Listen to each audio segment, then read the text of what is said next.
4 rows, interprofessional collaboration. Yung last rows, systems-based approach. Tapos ito, yung first 1, 2, wala naman tao talaga dun sa first row.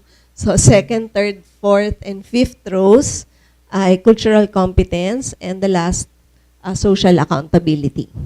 Okay? Kahit mga 10 minutes lang. Ay, hindi kayo magro-roleplay dito. Hindi rin kayo maggagawa. You will discuss how you will plan to teach this. Okay, so planning yan. Anong instructions ang ibibigay mo?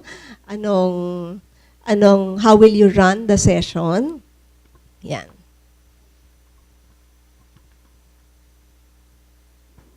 Ten minutes.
Konti pa. Konti pa.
Kayo na yung bahala dun sa saan ba siyang students, kahit med, nursing, PT, anong year level ba yan, anong instructions nyo, nasa inyo na po yan.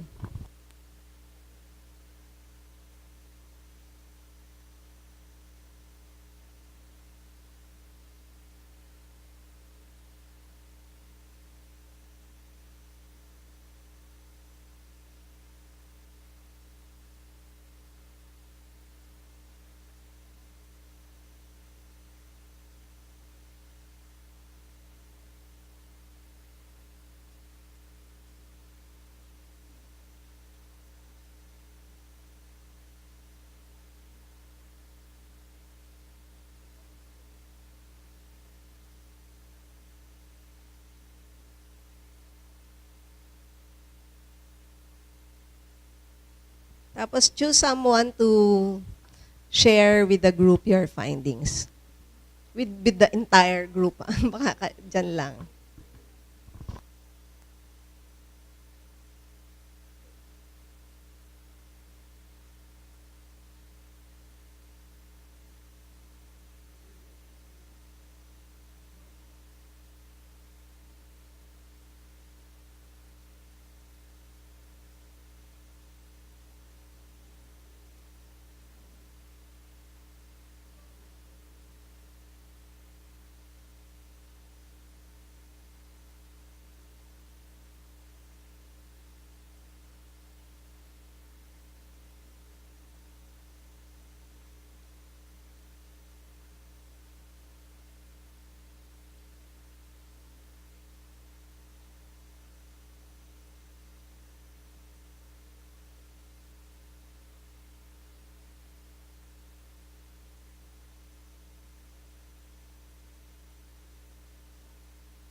Okay na po.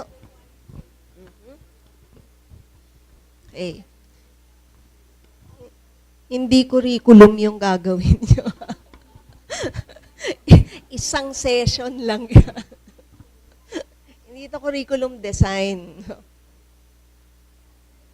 Okay na po. Sinong tapos na? Sinong hindi pa tapos? O wala, so tapos na lahat. Okay. Meron na tayong presenters from the different groups. Okay. Meron pang last coaching na nagaganap.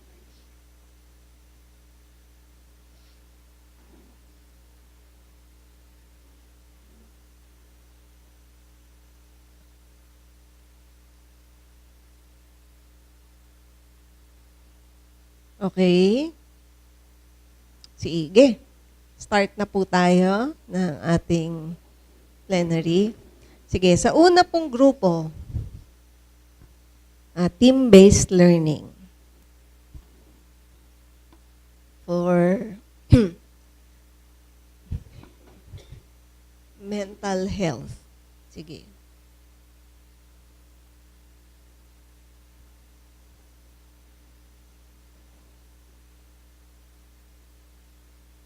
Okay, sige po. Meron na. Okay na tayo, sige. Sino po ang naatasang napili o nabuli na magsalita para sa first group?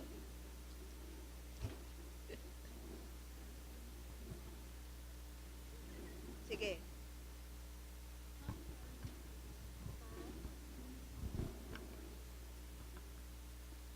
Okay. So, interprofessional collaboration, the topic is mental health using team-based learning.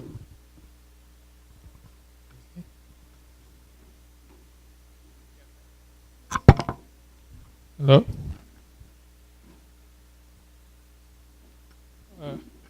As we discussed earlier, our case will be the post amputee patient in an orthopedic ward, and in phase 1 of team-based learning,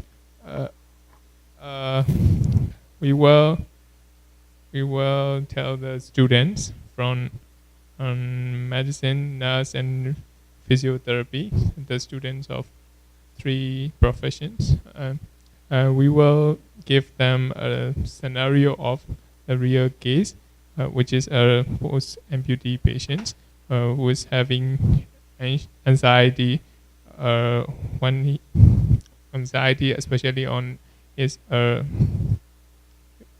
how he came back to walk, and anxious about losing his walk and his own walk. Yeah. So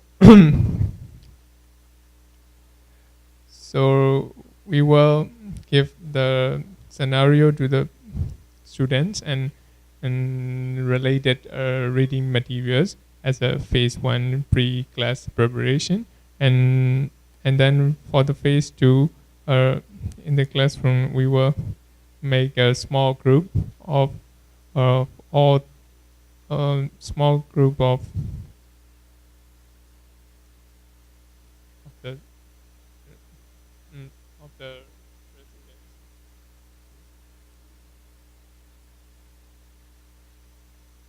Yeah. Small group of the students, which will include at least one from the one profession.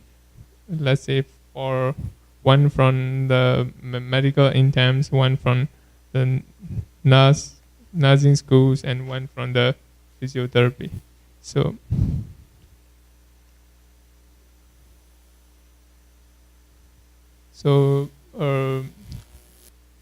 after forming a small group, we will let them discuss about how how they will how they can help the patient's anxiety and from different perspectives of their own profession. So, and then we will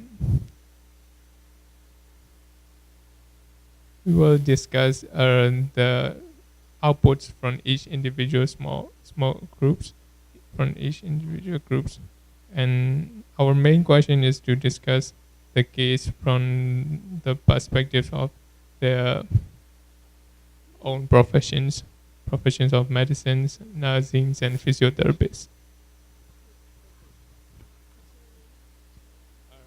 My name is Mia. Yeah, thank you, Mia. So the first phase, you got the scenario that they have now. It's a post-amputee patient in the ward. Okay. So they have a case. They will have some resources, references. References on what? What references will you give to the students? References on the role of the physician, the role of the nurse, the role of the physical therapist in dealing with patients with mental health problems, no? Or specifically anxiety. No. Then after that, they will study on their own. Then they will have the quiz. They will have the group test. So the quiz can be just recall questions about mental health disorders, about anxiety, about nursing care, etc. And then they will have the group test.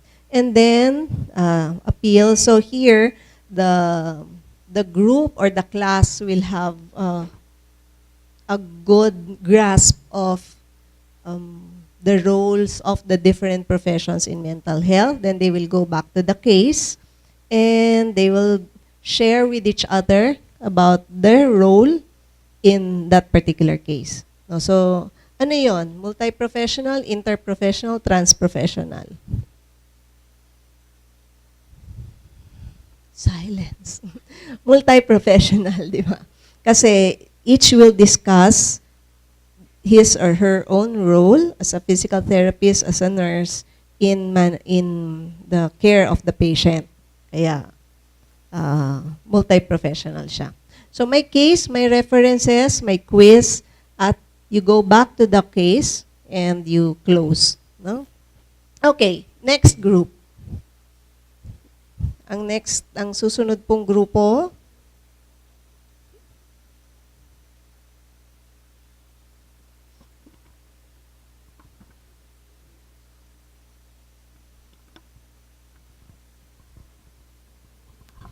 Ma'am,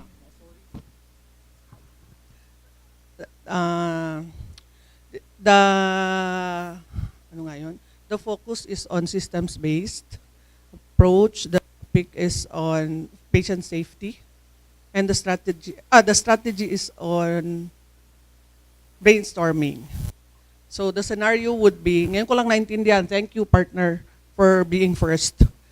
The scenario would be, we have a case of a patient, a watcher, complaining of a wrong medication given to her patient. So your objective would be for the group to discuss, or for the students to discuss how they're going to do about this case. So I think we would have to give them the patient, like we would have to give them the patient safety policy of the given institution, given in the setting, and then first, they will have to discuss what the procedures that the watcher will have to go through. Like they will have to report to the nurse on duty. The nurse on duty, if the policy says so, the nurse on duty will have to report to the supervisor. The supervisor will have to report to the top management. And Yun na, siguro gano'n naintindi ko, ma'am. Sorry, parang, I just came in to listen, not to be able to talk. Thank you. Ma'am Norlinda. Thank you po. Okay, so brainstorming means we gather information from the members of the group, right? So there's no one correct answer, unlike in small group discussion or tutorial or yung mga ibang small group sessions. But this is really more generative. No? So if it's policy, so ang gagawin nila is may scenario, and then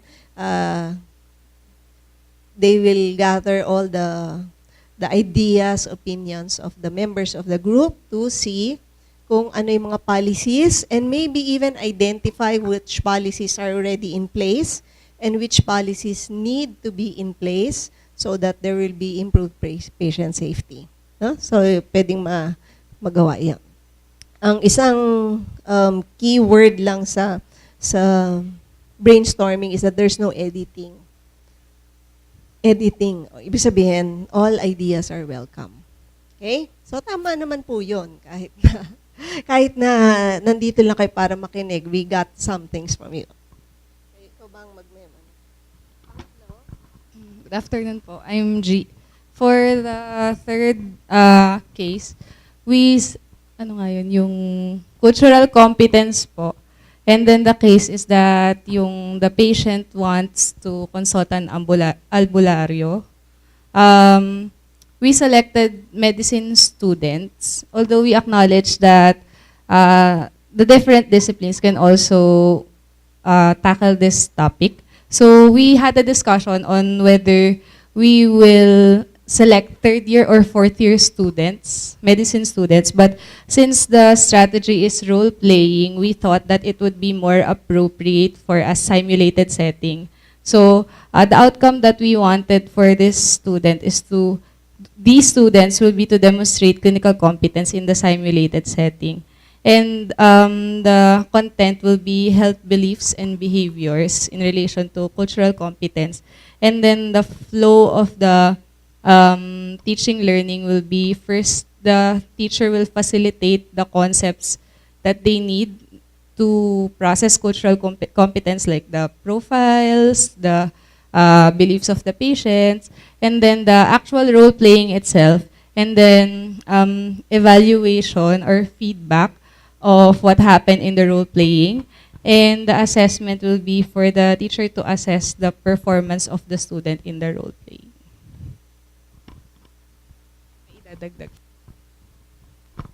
May I just share my experience? Actually, I'm not a health worker. My concern, the reason why I'm here, is English for specific purposes. And in this particular case, it's English for health. And I've actually done role-playing, and actually this is full of scripts. It's just so happened that I brought this here because I intend to do it, use it later. But I just got one of the scripts here, and it's role-playing. The lesson I have here, my students are from different health sciences. This one is from a group of PT, physical therapists. But there are other students in the class who are taking up medical technology. Anyway, the topic that I had for English, because I'm an English teacher, is therapeutic communication strategies. And the materials I use are really from nursing. So the therapeutic communication strategies are clarifying, paraphrasing, stating observations, focusing, summarizing, reflecting, open-ended questioning, etc., etc. So what I did, I gave them the different therapeutic communication strategies they read. And of course, the examples are taken from nursing books. And then, for the role-playing, I told them that you be the one to think of a situation that is realistic. So you have to, think along your major, because they are composed of different health allied sciences. So this particular one that I'm holding now, which was done February 19, 2016. Matagal na po, but I have it. Role play for different verbal therapeutic. What they did, the situation is, what I told them is, think of a situation that would apply to your discipline. So I did not give specifics. I only told them, you have to show the therapeutic communication strategies in use in your role play. So they prepared scripts. I have a lot of scripts here from different health allied courses. And so because they are PT, physical therapists, their role play is about a scene in the university gym where somebody, I won't read the role play, got sprained his ankle. And so there, I will just read some portions, and then there is sprained ankle. Because it's in English and the subject is English, they have to use English. So they have here, for example, open-ended questioning. The example here, okay, Joyce, stay calm. How do you feel as I tried to push and pull your ankle joint? That was the open-ended questioning. And then, it hurts so much, I can't stand the pain. Then the doctor Janine said, am I correct that you can't even stand the pain? That's clarifying. So, I was looking at the examples. Their examples, I had nothing to do with the dialogue. They themselves made the dialogue. But I saw that they indeed used the communication studies. So, and then the patient said, I'm scared if I'm going to undergo surgery. Nataon po surgery, yung pinag-uusapan natin kanina. Because it's too dangerous, said the student who had an accident. Then the doctor said, you fear pain because it can cause danger. Paraphrasing daw po yan. So, you see, this is really very beautiful. I'm interested in your field because I use it in my class. And hopefully publish English for purposive English for health sciences. Thank you po. Yun. So, going back, that's tama yun sa role play, no? You don't have to give your students the details of the scenario. Just give the scenario, they will do it on their own. And then in processing, make sure that the content is correct, no? For example, yung tungkol dun sa surgery or tungkol sa diagnosis. And second, yung the way they communicate. So, akma-akma yun doon sa sinabi na tungkol sa communication, therapeutic communication. Okay. Last is social accountability po. Case of a person living with HIV, SDL.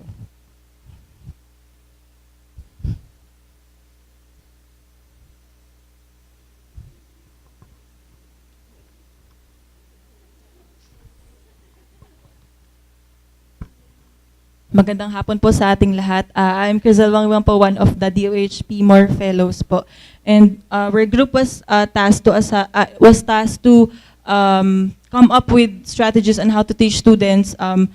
Focus is on social accountability. The case is on person with HIV, and the strategy would be on self-directed learning. So our group came up with it was mentioned that first we should, in the process of learning, we should assess the learning needs of the students in order to know the outcomes that would be set and what topics to discuss. So in order to inspire students to be socially relevant or socially responsible in persons with cases with HIV, we could employ strategies on providing them with online modules since it is self-directed learning. So we'll provide them online modules that they can watch at home, and then through flip classroom, we could also add readings, particularly on, maybe we could add readings on the alarming cases of HIV in the Philippines, in which they could read also at home, and then in class we could pose questions in which they could answer. We could also host debate or discussions on how to stop stigma against HIV. So it is, we could also emphasize how to strengthen advocacy programs. And we could also expose the students to patients with HIV. So we could invite resource persons to share their experiences, and with that, students could post their questions, or they could, maybe in that way, they could build what advocacy would they want to focus on. Any other po? From the group? Okay, thank you po. Okay, thank you. So, modules. Let me say that, so you're going to post videos or give them online resources, and that's very useful. It's also very important for them to realize the burden of disease. So, maganda yung sinabi mo na you want to give them the idea. You want to give them the facts regarding the burden of disease. No? Kasi that's very important. In choice of, or in making cases, it's also important for us to select or to create cases, specific cases. The example I gave before was that of yung HIV, patients living with HIV. You can make a case, kung halimbawa yan ay call center agent ba yan? Yan ba'y isang nanay na nasalina ng dugo na HIV positive, kaya nagka-HIV siya? Magkaiba yung implications nun. Yan ba ay from sexual intercourse na man-to-man? Magkaiba rin ang implication noon. So the choice of the case that you will use, for example, is very important as well. Yung iba sabi, di wag na lang tayong magpunta dun sa mga masyadong controversial. Pero baka kailangan nating pumunta dun para mapag-usapan siya. No? Para malaman din natin ang biases or ang misconceptions ng mga estudyante. So those are important things. Tingnan nga natin kung sinong nanalo sa ating Kahoot.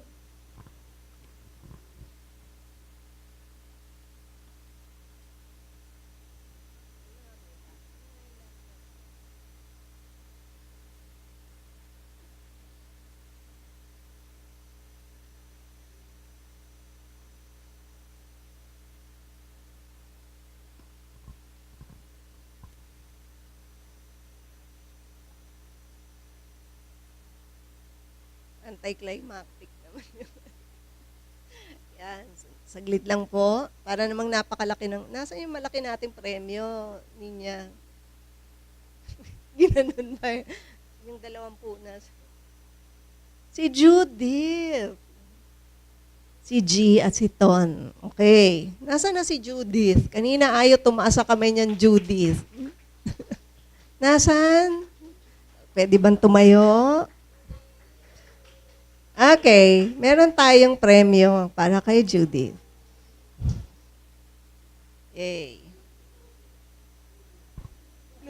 Blue book, exam book daw yan. Those are self-instructional materials, they're available. Okay?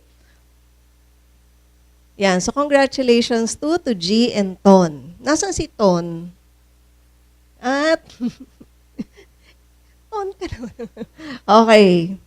So sabi, students cannot progress in the development of their thinking, feeling as well, unless they are given something to think about. So we have to plan everything. Siyempre, hindi mawawala po sa aking slide ang teaching and learning in the health sciences that will give you something to think about as well. It's our textbook that's available. Pwede kayong mag-order dyan sa aming Learning Resources Unit. At the point is, whatever we do, whatever strategy we use, it will always be to achieve the outcomes we have, because in the end, we want that our outcomes be achieved. Kaya we start with the end in mind. Ito po yung some of the references that I used. This, the presentation slides will be uploaded in our website. And if you would like to look at them later. Okay, dyan na po nagtatapos yung ating seminar. Do you have any questions?